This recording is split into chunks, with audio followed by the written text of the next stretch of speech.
அனைவருக்கும் வணக்கம்.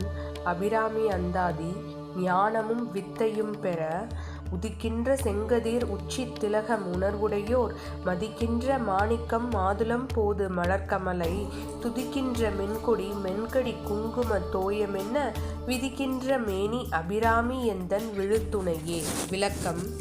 உதிக்கின்ற செங்கதிர் உச்சி திலகம் உணர்வுடையோர் எல்லா நாளும் காலதாமதம் ஆகாமல் அனைவருக்கும் பொதுவான தெய்வமான ஆதித்த பகவான் உதிப்பது அம்பிகை கருங்கூந்தலின் நடுவே உச்சி திலகம் வைப்பதற்கு இணையாக அபிராமி பட்டர் கூறியுள்ளார். பார்ப்பதற்கு செங்கதிர்கள் அழகாக காட்சியளிப்பதை போல் இருக்குமாம். கல்யாணமான பெண்கள் அனைவரும் திலகம் கண்டிப்பாக வைக்க வேண்டும் என்பதை இது வலியுறுத்துகிறது. ராமானுஜர் நெற்றியில் திருமண் இல்லாமல் நான் இருக்க மாட்டேன் என்று கூறுவதைப் போல் பெண்களும் திலகம் இல்லாமல் இருக்கக்கூடாது. மதிக்கின்ற மாணிக்கம் மாதுளம் போது மலர்க்கமலை.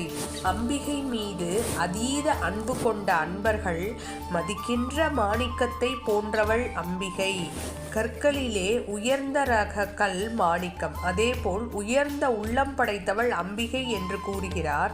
மாதுளம் பிஞ்சில் இருக்கும்போது பூவுடன் மிகவும் அழகாக இருக்குமாம். அதுபோல் அம்பிகையின் மனமும் மிகவும் அழகானது. இரு பக்கமும் ஆலவட்டம் வீசுகிறார்கள். மகாலட்சுமி தாயாரும் சரஸ்வதி தேவியும் மலர்க்கமலை போல் நடுவே அம்பிகை ராஜராஜேஸ்வரியாக வீற்றிருக்கிறாள். துதிக்கின்ற மின்கொடி மென்கடி குங்கும தோயமென்ன மின்னலை போன்ற கொடி இடை படைத்தவளை நாம் எல்லோரும் துதிக்க வேண்டும். மென்மையான நறுமணத்தை உடைய குங்குமப்பூவை போன்றவள். குங்குமப்பூ பார்ப்பதற்கு சிவந்த நிறத்தை உடையது. அதை பாலில் போட்டவுடன் மஞ்சள் நிறமாக மாறும் தன்மையுடையது. அம்பிகை சிவப்பும் மஞ்சளும் இணைந்த வர்ணத்தை உடையவள் என்று கூறுகிறார். விதிக்கின்ற மேனி அபிராமி எந்தன் விழுத்துணையே. வாழ்க்கையில் நமக்கு 3 வகையான துணை இருக்கிறார்கள். உடல் துணை கணவன் மனைவி தாய் தந்தையர். உள்ள துணை குருநாதர். உயிர் துணை அம்பாள் மட்டுமே. இறைவனை சரணாகதி அடைந்து விட்டால் அம்பிகை நம்மை காத்து அருள்வாள்.